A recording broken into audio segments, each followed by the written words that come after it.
नमस्कार साथियों, और आज हमारे सामने है सौरभ कुमार, दरोगा सौरभ कुमार। 25 साल से मिनिमम लगते हैं सर सिपाही से दरोगा बनने में। तो मैंने लगभग 2 महीने घर से अप डाउन 100 किलोमीटर डेली सुबह शाम आना जाना घर से किया था। ट्रेन से आते थे जाते थे। एग्जाम के टाइम पे जब मैं सेंटर जा रहा था तो मेरा एक्सीडेंट हो गया था। तो सर मतलब पेपर मैंने ऐसे दिया कि एक हाथ में टॉवल था, पूरा ब्लड से भीगा हुआ था, और एक हाथ में माउस था। कहते होंगे कि भाई गांव समाज में कि उस परिवार में 3 दरोगा थाना बोलते थे पहले तो। ये घर नहीं थाना है। थाना सर। तो वो इतनी सारी रकम एक साथ अकाउंट में देख के तो ये समझ में नहीं आया कि करेंगे अब। नमस्कार साथियों, और आज हमारे सामने है सौरभ कुमार, दरोगा सौरभ कुमार। क्योंकि जब कोई कैंडिडेट सफलता के बाद और इतनी शानदार वर्दी में आता है जिसका आप लोग सपना देखते हैं, तो आप देख रहे हैं कि ड्रेस के बाद रुतबा कितना बढ़ जाता है और क्या चेंजेस आपको यहाँ नजर आते हैं। तो भाई जो सौरभ है, 2021 में यूपीएसआई का एग्जाम हुआ था और 2023 में ये भर्ती फाइनल की गई थी। उस बैच के ये कैंडिडेट हैं और आप लोगों की तरह ये भी हमारे प्लेटफॉर्म से पढ़कर एक सफल कैंडिडेट के रूप में सामने आए हैं। तो सौरभ भाई, सबसे पहले बहुत बहुत शुक्रिया। तो हमारे कैंडिडेट्स को ये बताओ, रहने वाले कहाँ के और ड्यूटी कहाँ चल रही है? सर मैं रहने वाला डिस्ट्रिक्ट हापुड़ का हूँ। अच्छा, डिस्ट्रिक्ट हापुड़। यस सर, गढ़ मुक्तेश्वर से। और मेरी पोस्टिंग शाहजहानपुर में है सर। अच्छा, गढ़ मुक्तेश्वर से है। Yes sir. ठीक है। और पोस्टिंग कहाँ है आपकी? शाहजहानपुर सर। शाहजहानपुर। जी सर। तो ये बताओ भाई, शुरुआत में मैं यही पूछता हूँ कि वर्क प्रोफाइल जो है वो अभी कैसा है, आपको कैसा एक्सपीरियंस लग रहा है? सर ठीक है, वर्कलोड थोड़ा है लेकिन मैनेज हो जाता है सर। मैनेज हो जाता है। तो आप इस सर्विस में खुश हैं या स्विच करना चाहते हैं? सर तो खुश है मतलब, लेकिन फिर अपग्रेड तो सर हर कोई चाहता है। अपग्रेड चाहते हो? किस में जाएंगे अपग्रेड, एसएससी में या किस में? नहीं, सीजीएल की प्रिपरेशन चल रही है सर। सीजीएल की। और अभी आपकी एज कितनी हुई है? मेरी सर 25। अच्छा, 25 साल के आप हो गए हैं। ठीक है। तो थोड़ा सा हमारे बच्चों को ये बताइए कि आपने जो तैयारी शुरू की वो कब से शुरू की और कितना समय लगा आपको ये मुकाम हासिल करने के लिए? सर मेरी 12th हुई थी 2017 में सर। तो 2017 में मेरे पास 2 ऑप्शन थे, क्योंकि मैंने पीसीएम से 12th किया तो मैं बीएससी भी कर सकता था और बीए भी कर सकता था। लेकिन मेरे बड़े भाई हैं, वो भी सीजीएल में लगे हुए हैं, इन दिल्ली पोस्टेड हैं। सगे भाई आप? Yes sir. सीनियर अकाउंटेंट है, वो भी सर से पढ़े थे। जब प्रूडेंस था बत्रा पर, तो वहाँ पढ़े थे सर। तो उन्होंने गाइड करा कि अगर तुझे ये जो भी करनी है, क्योंकि बीएससी में सर इतना टाइम नहीं मिल पाता, तो इसलिए मैंने बैचलर ऑफ आर्ट में बीए में एडमिशन लेके मैं कोचिंग के लिए 2018 में दिल्ली आ गया था। फिर मुझे मैथ और रीजनिंग तो थोड़ा पहले से आता था, तो मैं तो अच्छी पकड़ करना चाहता था। तो मैंने काफ़ी ट्राई किया, डेमो लिए काफ़ी जगह, लेकिन फिर सर को देखा, सर थोड़ा बाकी सबसे अलग पढ़ा रहे थे, क्योंकि मुझे थोड़ा अपग्रेड करना था उस पर। मैं चाह रहा था कि क्वेश्चन कर तो हर कोई लेता है, लेकिन अगर टाइम बच जाए, अगर वही टाइम किसी और सब्जेक्ट को दिया जाए तो वहाँ सर वो थोड़ा सहायता करता है सर। तो हमने आपको बता दूं, प्रूडेंस कोचिंग में राकेश सर थे, मैं था, गोपाल सर, जयदीप सर थे। उस समय हम पढ़ाते थे। और भाई ऑफलाइन कोचिंग के लिए गढ़ मुक्तेश्वर से मुखर्जी ने कराए, तो आपने यही रूम रेंट पे लिया था? सर स्टार्टिंग में तो रेंट पे नहीं मिला था। तो मैंने लगभग 2 महीने घर से अप डाउन 100 किलोमीटर डेली सुबह शाम आना जाना घर से किया था। ट्रेन से आते थे जाते थे। तो 2 महीने बाद शिफ्ट हुए। तो 100 किलोमीटर जो था वो तुमने 2 महीने ट्रेन से अप डाउन किया? सर। बहुत कितना समय लग जाता था? लगभग 3 घंटा लगता था सर। और ट्रेन में होच पोच बहुत होती थी। तो समय तो लगता था सर। और सीट वगैरह भी नहीं मिलती होगी? सीट तो एडजस्ट करनी पड़ती थी, एक पे 3 दिन बैठते थे सर। तो मतलब कितने बजे निकलते थे घर से? मैं सुबह लगभग 8 से मेरी ट्रेन होती थी। 8 से नहीं, कभी कभी 8 से आते थे, लगभग सुबह 5 से आती है एक मसूरी एक्सप्रेस ट्रेन। तो 5 से लगभग 9-10 बजे दिल्ली पहुंचा दी थी। तो वही 11-12 बजे से बैच था, वही शाम को 3 बजे तक खत्म होता था। शाम को 4 बजे से एक और ट्रेन आती थी, वहां से पकड़ के सीधे घर। अच्छा, 12 से जो 3-4 वाला बैच था उसमें आप एनरोल थे? ठीक है। क्योंकि स्टार्टिंग से मैंने मैथ ही लिया था, क्योंकि जब तक ग्रेजुएशन हो गई मैथ पे पकड़ अच्छी कर लेते हैं। और वही सर अब तक मदद कर रहा है मैथ। तो ये आपका जो सफर रहा, इसमें आपको प्रेरणा कहाँ से मिले? भाई की जो भर्ती थी वो कौन से साल में हुई थी? सर भाई ने शुरू से गाइड किया। भाई के 2017 का जो एग्जाम था सीजीएल का, उसमें वो लगे थे। उनका मैथ अच्छा हुआ था, वो शायद उस टाइम पे कैंसिल हो गया था किसी कारण से, तो उनका मैथ दोबारा हुआ एग्जाम, तो उसमें और अच्छा किया उन्होंने। अच्छा, मतलब भाई से आपको प्रेरणा मिली, 2017 में वो सेलेक्टेड थे। तो आप जब यहाँ पढ़ते थे तो नोट्स बनाते थे? नोट्स की आवश्यकता होती थी? नोट्स बने हुए हैं, वो आज भी काम आते सर।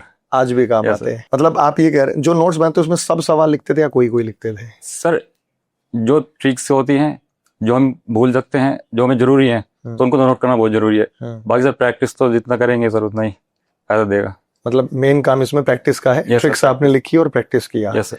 अच्छा, उस समय मॉक टेस्ट वगैरह भी इतने नहीं होते थे, आपने कभी लगाए मॉक टेस्ट वगैरह? सर एग्जाम के टाइम पे लगते थे सर। एग्जाम के टाइम Yes, पे आपने लगाए? यूपीएसआई के कभी कभी लगभग 5 से 10 साल में के करीब में कई भर्ती आती है सर, काफी टाइम लग जाता है, तो उसी में मौक इतने बन नहीं पाते। अच्छा, अभी आप थाने में पोस्टेड हो, यस सर। तो किस किस तरह के केसेस आपने सॉल्व किए हैं या आपको हैंड ओवर किए गए? सर अभी तो हर तरह के केस मिल चुके हैं। जैसे कुछ केस होते हैं आईटी एक्ट वगैरह होता है, तो वो 30 स्टार से ऊपर होता है वही करता है उनको, तो इंस्पेक्टर को वो मिलती है सर। तो हमें जो मिल सकती है, मतलब छोटी मोटी मारपीट की होगी, जैसे लड़की भगाने वाली होगी, अपहरण वाली होगी सर, और एक्सीडेंट वाली है, सभी योजना कर चुके हैं सर। सभी इन्वेस्टिगेशन करते हैं। तो कोई केस ऐसा भी हुआ कि जो बड़ा कॉम्प्लिकेटेड था और आपने उसमें समय नहीं लगाया, बहुत जल्दी आपने सॉल्व किया? सर एक था, हम बंडा पोस्टेड था मैं सर स्टेशन में, तो हमें यहाँ भेजा गया था गाजियाबाद, मतलब गाजियाबाद हापुड़ में था, हापुड़ धोलारान स्टेशन पे। तो एक एक्यूज था, वो लगभग 4 से 5 साल से फरार था। पुलिस आती थी हर साल, उसके घर आती थी, लेकिन वो मिलता नहीं था। पता किया, आसपास पता किया, तो नहीं मिलता था। तो एक बार हम लोग आए, मैं, मेरे साथ एक और सब इंस्पेक्टर थे और 2 सिपाही और एक महिला सिपाही थे। तो हम 5 लोगों की टीम, हमसे कहा गया था कि लेके आना है, काफी टाइम हो गया था, कुछ चीज फंस रही थी उस टाइम पे, तो हमसे कहा कि उसे लेके आना है। तो हम उसमें सर 36 से 38 घंटे तक लगे रहे उसमें। तो बाद में मिल तो गया, लेकिन बड़ी मुश्किल से मिला सर। पहले हम उसके घर गए थे, घर जाके पूछा, मतलब लोकल पुलिस लेके, तो घर के साइड में से एक महिला निकल के आई। तो हमने पूछा कि ये कहाँ है, तो उन्होंने बताया कि मैं इसको नहीं जानती, मैं उसकी भाभी हूँ। ठीक है, हमने यकीन किया, लेकिन कुछ डाउट तो लग रहा था उस पर। तो जब हमें वापस जाना ही था, लेके जाना था उसको, तो हमने वहां से जाके थोड़ी देर फिर हमने यूनिफॉर्म चेंज करी कुछ लोगों ने, और लगभग 4 से 5 घंटे गांव में रुके, सिविल ड्रेस में। है सर, ताकि उसको पता पड़ सके, कुछ तो लीड मिले वहां से, क्योंकि अगर लीड कहीं से मिल जाती है तो फिर वहां से आप थोड़ा चीज आसान हो जाती है। तो वहीं से हमने काफी पता किया, तो हमें इतना मालूम हुआ कि उसका गाजियाबाद में कहीं ढाबा है, तो किस नाम से वो भी नहीं पता था, लेकिन पिछले 2-3 साल से किसी ढाबे पे काम कर रहा है, ये हमको पता था। तो वहाँ गाजियाबाद के लिए निकले, कुछ लोगों से पता पड़ी कि वो पुलिस लाइन के आसपास कहीं है, तो हम वहाँ गए, हमने उसके ढाबे पे जाके खाना खाया, ढाबे पे देखा, वहाँ थोड़ा दिमाग लगाया, उसके ढाबे पे लगभग 5-6 घंटे खड़े रहे कि वो आए, हमारे पास कुछ फोटो भी नहीं था उसका। फिर उस ढाबे के साइड वाले से जाके उसका नंबर लिया, उन्हें 3-4 नंबर दिए, ऐसा कुछ बंद आए, उसमें एक को ट्रूकॉलर पे फोटो लग रहा था। तो हमने जाके किससे पूछा कि ये आदमी आसपास कहीं देखा हो, तो एक ने बताया वहां से कि हाँ ये जूस पीना आता था, इसका ढाबा वहाँ है। तो हमें कंफर्म हो गया कि ये वही ढाबा है। तो एक लेडीज थी जिसके साथ वो काम करता था, उसकी वाइफ, तो फिर हमें बाद में पता लगा जिस लेडीज से हम घर पे पूछ खाए थे वो उसी की वाइफ थी। अच्छा, उसकी वाइफ थी। हाँ, उसने बताया नहीं था कि हमें बाद में हुआ कि यार ये क्या हुआ, कुछ तो लीड मिलती, अगर उससे मतलब पूछताछ करते तो कुछ तो लीड मिलती वहां से। फिर हम वहाँ काफी रुके, उस बोर्ड लगे होते हैं ना ऊपर, ना ढाबे का नाम होता है, वहाँ 3-4 नंबर लिखे हुए थे, तो सभी की लोकेशन निकलवाई हमने, लगभग 4 लोकेशन आई थी। तो कुछ नंबर बंद थे, लोकेशन पर हर जगह गए, लेकिन कुछ पता नहीं लगा उनको लोकेशन का भी, कहीं कंस्ट्रक्शन काम चल रहा था, कहीं कुछ चल रहा था। एक लोकेशन थी जो वहीं से 200 मीटर की दूरी पे थी, उस पर मैं ध्यान नहीं दिया, क्योंकि हमने लगा कि ढाबे की लोकेशन है, क्योंकि वो फोन स्विच ऑन कर रहा था, तो लोकेशन एग्जैक्ट नहीं मिल पाती। फिर हमने पता किया कि हमने कि कैसे पकड़ सकते हैं इसे। 3-4 घंटे वेट किया, उस महिला को शक हो गया था, जो महिला थी ना ढाबे पे, कि बार बार क्यों आ रहे हैं। तो हमने उससे कुछ पूछताछ करती, उसको पता थी, क्योंकि जैसे उसके घर गए थे तो वहां किसी ने फोन कर दिया होगा उसको कि ऐसे ऐसे पुलिस आई है, तो वो सावधान तो हो गया था, ढाबे पे तो था नहीं। तो हमने फिर बाद में डिसाइड किया कि एक काम करते हैं, 3-4 लोग एक साथ अलग अलग जगह जाके ऑर्डर करते हैं। वो ऑर्डर डिलीवर करता था, जब ज्यादा हो जाते तो वही लेके जाता था। तो ऐसे करके एक जगह वो आया, तब बाकी पुलिस को बुलाया, तब उसको पकड़ पाए थे। तो इसी चीज में 36 से 38 घंटे लग गए थे। 36 से 38 घंटे बिना सोए लगे। तो भाई सौरभ, एक बात बताओ, अभी तो आप ड्यूटी कर ही रहे हैं और आपने पढ़ाई भी की है, 8-10 घंटे पढ़ाई भी है, 100 किलोमीटर आपने अप डाउन भी किया है। तो मैं आपसे पूछूं कि अभी जो ड्यूटी है ये मुश्किल था या पढ़ाई करना मुश्किल था? पढ़ाई आसान है या ड्यूटी आसान है, क्या कहेंगे आप? पढ़ाई आसान है। पढ़ाई आसान है सर। ये चीज बाद में पता लगती है, लेकिन पढ़ाई आसान है, ये बाद में पता लगती है। तो मैं यही समझा रहा हूँ भाई, ये भाई आपके सामने प्रत्यक्ष बोल रहे हैं कि पढ़ाई ज्यादा आसान है, और जो सबसे ज्यादा आसान है वो आप काम नहीं कर रहे हैं। Yes sir. और जिससे आपको आगे सिलेक्शन होगा और आपको और मुश्किल दौरों से गुजरना पड़ेगा। तो ये मत सोचिए कि नौकरी के बाद जीवन आसान होता है, संघर्ष तो हमेशा चलता रहेगा। तो सौरभ भाई, ये बताओ कि अभी आपके जो ड्यूटी है, क्योंकि पुलिस का एक ऐसा नजरिया होता है कि भाई लोग देखते हैं कि रिश्वत लेके ही काम करेंगे, लोगों का विश्वास नहीं बन पाता, लोगों का कहीं ना कहीं रहता है कि स्वभाव पुलिस वालों का ठीक नहीं रहता। अभी आपको उस माहौल में जाके कितना चेंज नजर आ गया, कितना बदलाव नजर आया है? बदलाव सर 9,000 की भर्ती काफी बड़ी भर्ती थी, तो सभी जगह अभी जितने गए हैं इनसे कभी सुनी नहीं मैंने, लेकिन कोशिश करते हैं कि गरीबों की मदद हो पाए। ये ऐसी पोस्ट है कि आप ये ग्राउंड से जुड़ के रहते हैं, मतलब गरीबों से, मतलब बेसहाय लोगों से आपको सीधा संपर्क होता है कि आप उन्हें जुड़ पाए, उनकी समस्या सुन पाए, उनका समाधान कर पाए। तो ये मुझे लगता है ये ऐसी पोस्ट है कि आप उनकी हर तरह से मदद कर सकते हैं सर। मतलब उनके लिए बहुत अच्छा करने का अवसर भगवान ने आपको दिया है, सर सेवा करने का। हाँ, जो इसी पोस्ट में है, बाकी में मुश्किल है सर। निस्वार्थ भाव से आप इस पोस्ट में रहकर सेवा कर सकते हैं, समाज की, गांव की, समाज की। बिल्कुल सही बात। और न्याय दिलाने की पहली सीढ़ी पुलिस ही होती है। यस सर, हाँ, इन्वेस्टिगेशन वगैरह वही से स्टार्ट होते हैं कि हम किसी तक पहुंच पाए। फेयर इन्वेस्टिगेशन है, जो पुलिस वाले हैं वही फेयर इन्वेस्टिगेशन करेंगे, और आगे कोर्ट जो माननीय न्यायालय है वो जब न्याय करेगा तो इन्हीं के आधार पर जो चार्जशीट होती है उसी के आधार पर वो आगे फैसला जाता है। तो एक बड़ा दायित्व आप लोगों के ऊपर है। तो मुझे बताओ, अभी जब आप महकमे में हो तो सीनियर्स का व्यवहार कैसा रहता है? सर बहुत कोऑपरेटिव है सर। बहुत कोऑपरेटिव है। कमेंट आते हैं कि सर हम पुलिस में नहीं जाना चाहते, वहां सुना है कि सीनियर्स का व्यवहार ठीक नहीं है, कैसा है? कोऑपरेटिव सर, पूछते हैं तो अब तो स्टार्टिंग में सीख रहे हैं सर, लेकिन जो भी सीख पाए हर से मदद करिए सर, खड़े रहते हैं साथ में सर। और अगर कोई महिला, कोई फीमेल कैंडिडेट सब इंस्पेक्टर या कांस्टेबल बनना चाहे तो क्या आप कहेंगे कि उपयुक्त है? कोई ऐसी इसमें समस्या वाली बात नहीं है? नहीं सर, ऐसी कोई समस्या नहीं, कर सकते आराम से, क्योंकि तो सर गाइडलाइन में है कि शाम को 5 से लेकर सुबह तक लेके, मतलब महिला सिपाही को या महिला दरोगा को नहीं बुलाया जाता सर। कोई इमरजेंसी हो तो बुलाया जाता है, तो बुलाया जाता है। Yes sir. तो मतलब मेल फीमेल दोनों के लिए नौकरी बेस्ट है। अभी आप इन हैंड सैलरी आपको क्या मिल रही है? सर इन हैंड मेरी एनपीएस नहीं कट रहा अभी, तो लगभग 55-60 के करीब आ जाए सर। 55-60 हजार, मतलब 2024 में आपकी ज्वाइनिंग थी? Yes sir. ट्रेनिंग के दौरान आपको सैलरी मिली? सैलरी मिली थी सर। कितनी मिली थी ट्रेनिंग के दौरान? सर 50-55 आई थी सर उस टाइम पे। 50-55? Yes sir. तो जिस दिन आप पहले दिन से ट्रेनिंग पे गए थे, 1 महीने के बाद सैलरी स्टार्ट हो जाती है? नहीं सर, हम लगभग 12 तारीख को गए थे, तो उस महीने नहीं आई थी। 30 तारीख को सैलरी, मतलब अगले दिन आती है, उस महीने को नहीं आई थी, तो फिर अगले महीने आई ना, उसके साथ जुड़ के आ गई सर। दिन फर्स्ट सैलरी आई थी, कहीं ड्यूटी गए हुए थे हम, तो उस टाइम में सभी के अकाउंट में 80 लगभग 1000 रुपए आए थे। मतलब लगभग 1.5 महीने, पौने 2 महीने की सैलरी थी वो। तो वो इतनी सारी रकम एक साथ अकाउंट में देख के तो ये समझ में नहीं आया कि करेंगे अब, काफी मतलब सब सेलिब्रेट किया सबने, कहीं कहीं फोन मिला रहा है, कहीं फोन मिला के सबने स्क्रीनशॉट लेके, कोई कहीं भेज रहा है, कोई कहीं भेज रहा है। लेकिन काफी अच्छा माहौल था, यकीन नहीं हो पाया कि ये दिन आ गया सर। जिसके लिए संघर्ष किया था, जब पहली सैलरी 80,000 आई तो आंखों पे विश्वास नहीं हुआ? विश्वास नहीं हुआ सर। ये विश्वास इसलिए नहीं हुआ भाई, आप, हम और ये सभी भाई बड़े मतलब संघर्ष से, गरीबी से, मध्यम वर्गीय से जुड़े हैं। Yes sir. अब बैंक बैलेंस कभी 80 रुपए, कभी 800 रुपए कभी होता था, और जब उसमें 80 हजार रुपए जब दिखता है, तो एक अलग ही खुशी होती है कि भाई ये मेरी मेहनत की कमाई है, जो हमने संघर्ष किया वो साथ हम बता सकते हैं कि हमने कुछ किया है सर जीवन में। जो मैं तो मेहनत ही करते आ रहे हैं, लेकिन जो उसका फल मिलता है सर, उसमें लगता है कि कुछ किया है सर, उसमें कुछ किया है। और वर्दी में जब आप हो तो अभी दोस्तों में, रिश्तेदारों में, या गांव के जो लोग हैं उनके व्यवहार में आप कितना परिवर्तन देखते हैं? काफी परिवर्तन है सर। काफी परिवर्तन है सर। रेस्पेक्ट बढ़ जाती है सर। रेस्पेक्ट बढ़ जाती है, मिल जाती है सर, रेस्पेक्ट बढ़ती है सर। आपको अहमियत दी जाती है उसके बाद में। पहले तो देखते थे तैयारी तो हर कोई कर रहा है सर, लेकिन जब सफल हो जाता है तब उसको थोड़ा ज्यादा नोटिस करते हैं सर। तो वही, ये अहमियत आपको भी पानी है तो मेहनत तो करनी पड़ेगी, संघर्ष तो करना पड़ेगा। मेहनत जरूरी है सर। मेहनत जरूरी है। एसआई के अलावा भी कोई एग्जाम आपने दिए थे इससे पहले? पुलिस का मेरा सिपाही में हुआ था सर 2018 में, तो घर वालों से मना कर दिया जाने सिपाही के लिए कि अभी उम्र कम है, थोड़ा ट्राई कर ले, अच्छी मिल जाएगी। तो सर इसमें हुआ था, सीजल की प्रिपरेशन तो कर रहा था, ठीक से दे नहीं पाया एग्जाम। इस बार दिया, इस बार कुछ नंबर से रह गया था, लेकिन अभी चालू है सर। अब यही फर्क है, अगर ये भाई सिपाही रहते तो शायद रिटायरमेंट तक ये मुकाम हासिल होता है सर। लोग 20 से 25 साल लग जाते हैं। 20-25 साल लग जाते हैं, और इन्होंने उसको छोड़ दिया और उसके तुरंत बाद मेहनत की, और पहला पड़ाव ही आपको। सर हाँ सर, एज हुई थी उस टाइम पे, जैसे फॉर्म भरे थे तो मैं चेक कर रहा था, मैं 2 या 3 महीने ऊपर थी फॉर्म भरने से, और ये भर्ती भी ऐसी रही कि 2 साल में लगभग पूरी कंप्लीट हो गई। ऐसी कोई भर्ती नहीं आई पहले यूपी पुलिस में कि जल्दी कंप्लीट हो गए सर। अच्छा, कोई ऐसी भर्ती नहीं सर। तो इसमें जितने होंगे दरोगा, बहुत सारे नौजवान साथी होंगे इसमें? Yes sir. सारी इस भर्ती के अंदर? Yes sir. तो अभी जो स्टेट की तरफ से आपको कुछ और नियमों में छूट दी गई है सरकार की तरफ से, कोई प्रोटोकॉल नए आए हैं या पुराने ही सिस्टम से चीजें चल रही हैं? प्रोटोकॉल चेंज हो रहे हैं सर। प्रोटोकॉल सोशल मीडिया पे मतलब नए नए प्रोटोकॉल्स आते रहते हैं, रूल्स आते रहते हैं, जिन नियमों का पालन करना होता है, और सब करते भी हैं सर। सब आप करते हैं?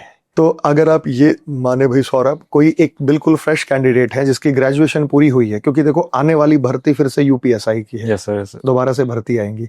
जिस बच्चे ने ग्रेजुएशन कर ली है और जिस बच्चे ने हमारे प्लेटफॉर्म से मान लो पूरा कंप्लीट कोर्स भी कर लिया है, अब उसको क्या करना चाहिए? उसने कोचिंग भी पूरी कर ली है और उसने अपना जो है ग्रेजुएशन भी उसकी पूरी, वो फॉर्म भरेगा दरोगा के लिए, आगे की क्या सुझाव देंगे उसे? सर बच्चे ज्यादा करते हैं मतलब बैच पे बैच लेते रहते हैं कि एक बैच कंप्लीट किया, उसको ठीक से दोबारा रिवाइज नहीं करेंगे, फिर एक और बैच ले लेंगे। वो चाहते हैं ज्यादा से ज्यादा टीचर से पढ़ा जाए। लेकिन सर मेरा मानना है कि आप एक बार बैच ले लीजिए, उसे रिवाइज सर उसे रिवाइज बार बार करते रहिए, उस पर भरोसा कीजिए सर, भरोसा बहुत जरूरी है सर। जो आपको टीचर पढ़ा रहा है आप उसे भरोसा कर रहे हैं, उसकी ट्रिक को ऐसा कर लीजिएगा आप टाइम और बचता रहे उसमें। जितना टाइम आप बचा पाएंगे सर उतना टाइम आप किसी और सब्जेक्ट को दे सकते हैं, तो वहाँ अच्छा रिजल्ट आता है। तो भाई एक टीचर पे विश्वास रखिए, भरोसा रखिए, और जैसा भाई ने बताया कि अगर आप अलग अलग जगह पढ़ेंगे तो आप अपना समय ही बर्बाद कर रहे होंगे। इसलिए आगे आने वाली भर्ती फिर से यूपी दरोगा की है। पिछली बार की जितनी बड़ी नहीं होगी, लेकिन इस बार भी संख्या अच्छी खासी रहने वाली है और इसमें बहुत सारे कैंडिडेट्स को यहाँ अवसर मिलेगा। और ये पहला मुकाम होगा जब आप कहीं कांस्टेबल के रूप में भी कार्यरत हैं, क्योंकि 60,244 की एक बड़ी भर्ती गई है, उसमें से भी बहुत कैंडिडेट होंगे जो दरोगा के सपने देख रहे होंगे। तो ये एक बड़ा मुकाम हो जाता है, एक बड़ा जंप हो जाता है। कांस्टेबल जब आप लगते हैं उसके बाद आपसे जानना चाहूंगा, कांस्टेबल से इस दरोगा तक जाने के लिए क्या क्या प्रमोशंस होती हैं? प्रमोशन सर पहले कांस्टेबल से हेड कांस्टेबल बनते हैं सर। कांस्टेबल से हेड कांस्टेबल? यस सर, उसमें लगभग 10 से 13 साल लगते हैं सर। पहले होता था कि एएसआई का पद सर खत्म हो गया सर, खत्म हो गया पहले तो हेड कांस्टेबल से सीधे लगभग 13-14 साल में एएसआई है। यस एसआई बन जाते हैं सर। इस समय काफी लगता है सर, 25 साल से मिनिमम लगते हैं सर सिपाही से दरोगा बनने में। तो 25 साल का अगर ये बैरियर तोड़ना है ना, तो उसके लिए कोशिश करो कि भाई 6 महीने मेहनत और कर दो, तो वो जो गैप है वो टूट जाएगा, भर्ती आपकी होगी। आप अपनी प्रमोशन को कैसे रूप में, रिटायरमेंट तक आप कहाँ पहुंचेंगे?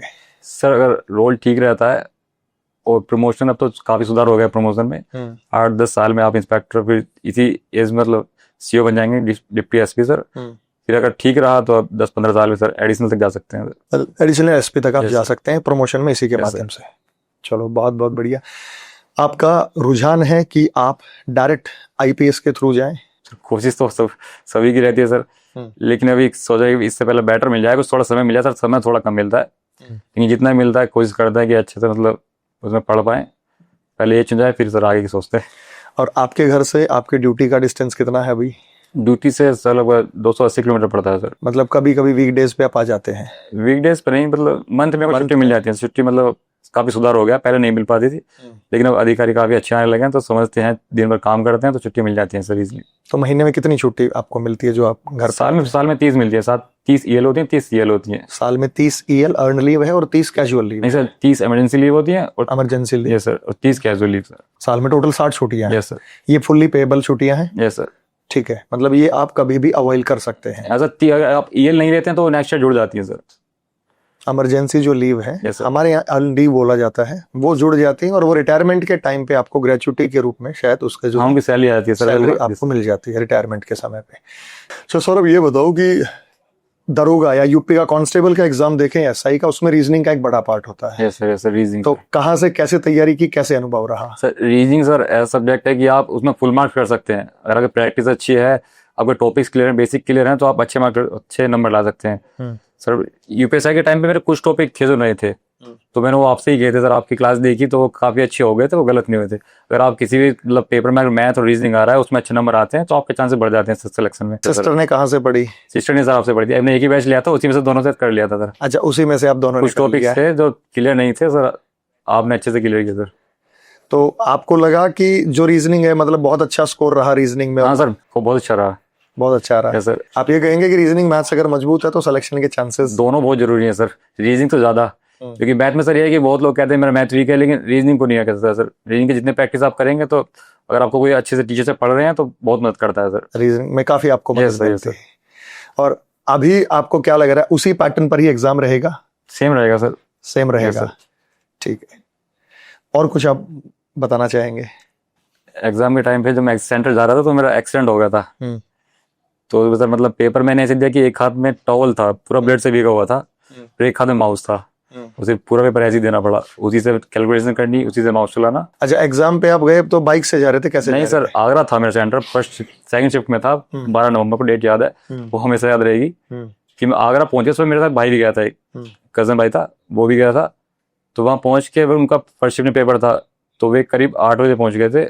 हम वहाँ पे वो सेंटर पहुँच गए, सेंटर छोड़ा, मैं वहाँ सिकंदर चौराहे पर चला गया था। सिकंदर चौराहे से लगभग 1 किलोमीटर दूरी पर था मेरा सेंटर। तो वहाँ सिकंदर का मकबरा भी है, हाँ मकबरा। तो सोचा थोड़ा रेस्ट कर लेते हैं, माइंड को रिफ्रेश सा मिलेगा, इतने अच्छे माइंड से पेपर दिया जाए। तो मैं लगभग 2 घंटे के लिए उसमें रहा। तो 2 घंटे मतलब गेट ओपन होने से 1 घंटा पहले मैंने सोचा कि चलो अब चलते हैं, कभी लेट हो जाए। तो वहाँ से ऑटो वाले से पूछा मैंने, तो ऑटो वाले ने कहा कि ये रास्ता बंद हो चुका है। वो ने क्यों का पता नहीं, चालू था बंद था, लेकिन 1 किलोमीटर की डिस्टेंस थी। एक और रास्ता तो 9 किलोमीटर दिखा रहा था गूगल मैप भी, वो रास्ता बंद ही दिखा रहा था। तो मैं उसमें बैठ गया, मैं अकेला ही था सुबह के टाइम पे, थोड़ा लेट भी हो रहा था, लेकिन रास्ते में जाते हुए थोड़ा ओवर स्पीड था वो। मैंने कहा भी बंदा चला ले उससे, उसको कहीं की जल्दी थी, तो उसको आगे वाला टायर चलते हुए सर निकल गया। अच्छा, ऑटो का अगला टायर निकल गया? Yes sir. तो वो स्पीड लगभग 40 से 50 होगी सर, काफ़ी तेज ऑटो था। और मैं रिलैक्स होकर बैठा था, ऐसा नहीं था पीछे। तो सर फेस मेरा ऑटो में लगा, उसको भी चोट लगी पीछे से। यस सर, पीछे से गाड़ी आ रही ने टक्कर ऑटो में मारी, तो ऑटो पलट गया। तो उसके बाद मुझे पता नहीं क्या हुआ, लगभग मेरी आध घंटे बाद आँख खुली, तो काफ़ी भीड़ थी वहाँ पे, तो ब्लड ब्लड हो रहा था हर जगह। तो पता नहीं क्या होगा, यकीन से नहीं आता एकदम से क्या हुआ, अभी तो मैं ऑटो में था, तो एकदम से क्या हुआ। फिर मेरी आँख खुलते मुझे लगा घर से इतना दूर आया कि सबने कहा हॉस्पिटल भेजो, एम्बुलेंस खड़ी थी वहाँ। तो मुझे लगा कि नहीं, इस घर से इतनी दूर आए हैं, पेपर देना है पहले।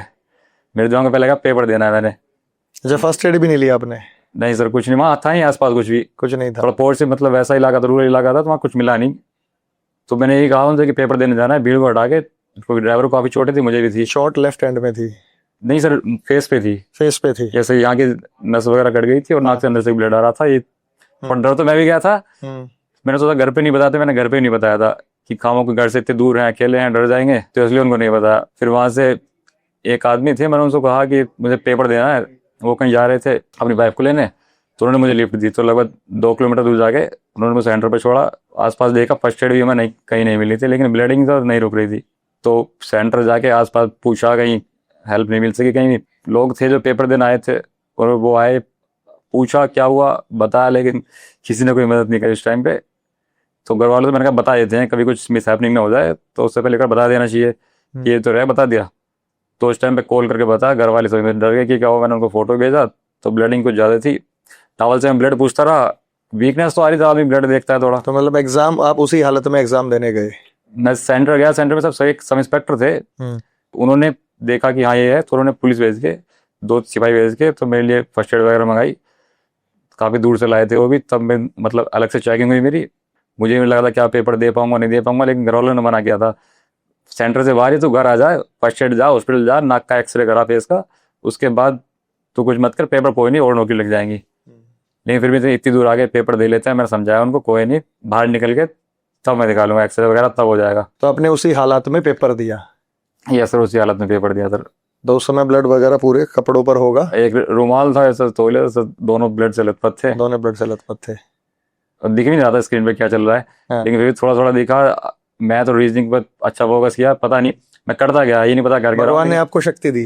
कहीं से तो आई सर उस दिन, कहीं से शक्ति आई। सर ये होता है लगन। जब आप लगन हो ना, जब माइंड में ये कि पेपर देना है भाई, और चोट लगी है, कट लगा हुआ है और ब्लड बह रहा है, बावजूद उसके आपके माइंड में ये पेपर देना है, तो आपके अंदर बहुत एक शक्ति का भंडार होता है, वो एक्टिव हो जाता है कहीं ना कहीं से, भगवान आपका मार्गदर्शन करते हैं। और उसी में भाई ने एग्जाम दिया और उसी में सिलेक्शन हो गया आपका? उम्मीद नहीं थी सर, लेकिन जो सब इंस्पेक्टर थे उन्होंने मेरी मदद की थी, वो कह रहे थे कि तेरा सिलेक्शन इसमें जरूर होगा। मुझे खुद ही थी उम्मीद नहीं कि हो जाएगा, इस हालत में कैसे पेपर दे पाऊंगा, पेपर हो जाए वही बहुत बड़ी बात है। तो बाद में बाहर आया, वो मुझे कभी मिली नहीं, मैंने शायद उनका नाम ही नहीं पढ़ पाया, तो जल्दी थी पेपर की। तो मैं बहुत धन्यवाद करना चाहता हूँ उनका, वो दोबारा मिले नहीं, शायद आपकी मदद से वो देख पाए इस चीज़ को, और ये बात उन तक पहुंच पाए। जो भगवान के फरिश्ते के रूप में ऐसे इंसान आते हैं जो दूसरों की मदद करते हैं, आज शायद उनकी वजह से वो थे, तो आपको और हौसला मिला, मोटिवेशन मिला, नहीं दे पाता उस दिन, और आज आप यहाँ इस मुकाम पर मौजूद हैं। तो इस भाई को भी हम दिल से धन्यवाद करते हैं, जिन्होंने ऐसे समय पर एक कैंडिडेट की मदद की। तो इससे बढ़िया और क्या हो सकता है? अभी पुलिस का एग्जाम्पल, जो लोग आप कहते हैं पुलिस पर प्रश्न चिन्ह उठाते हैं, तो इससे बढ़िया एग्जाम्पल कोई हो ही नहीं सकता। कितनी रैंक आई फिर आपकी इसमें? रैंक तो सर 2000 समथिंग थी सर। लेकिन ये बहुत अच्छी रैंक है, क्योंकि आपने उस हालत में एक एग्जाम दिया, एग्जाम को क्लियर किया। Yes sir. और कुछ आप बताना चाहेंगे? घर में सर हमारे 3 दरोगा है सर। अच्छा, घर में 3 दरोगा है। कौन कौन? मेरी सिस्टर का सिलेक्शन हुआ था मेरे साथ, वो मथुरा वृंदावन में पोस्टेड है। क्या नाम है उनका? आंचल सर। अच्छा। और भाभी भी सर ऐसा ही है, वो मुरादाबाद में पोस्टेड है सर। वो मुरादाबाद पोस्टेड है। तो 3 दरोगा आप एक ही परिवार Yes, से। चलो बहुत अच्छा है भाई, एक परिवार के अंदर ऐसा, और ये जज्बा होता है ड्यूटी के प्रति, और एक ये होता है लगन भी होती है भाई, एक हिम्मत भी होती है, और एक जुनून हो जाता है कि भाई जब 3 परिवार वाले पुलिस में हैं तो एक मतलब मुकाम भी सेट हो जाता है। कहते होंगे कि भाई गांव समाज में कि उस परिवार में 3 दरोगा है। थाना बोलते थे पहले तो। ये घर नहीं, थाना है। थाना सर। चलिए बहुत बहुत अच्छा लगा अभी सौरभ कुमार, और आप, हमारी शुभकामनाएं आपके साथ है, ऐसे ही तरक्की करते रहिए। और जितने भी बच्चे यहाँ देख रहे होंगे भाई को, आप देखिएगा कि जब वर्दी में आप जाते हैं ना, मैं मानता हूं कि सबसे बेस्ट वर्दी जो मुझे लगती है पुलिस की ही लगती है। आप देखिएगा कि कितना सम्मान आज में बदलाव हुआ है और पुलिस के प्रति सम्मान पैदा हुआ है, क्योंकि पुलिस भी अपना कार्य ईमानदारी से कर रही है। और जो यूपी जैसा एक बहुत बड़ा स्टेट है, जिसमें से मैं कहता हूं कि विश्व के बहुत सारे देश होंगे जिनकी जनसंख्या मिलाएंगे तो यूपी की जनसंख्या की बराबरी नहीं कर पाएंगे, तो स्टेट की दृष्टि से और जनसंख्या की दृष्टि से ऐसे बड़े स्टेट को संभालने का कार्य हमारे ये जज्बात जो मेहनत वाले हैं पुलिस ऑफिसर यही करते हैं। और आपको भी अगर इसकी सेवा में जाना है तो आने वाला समय कांस्टेबल और एसआई की भर्ती के लिए है।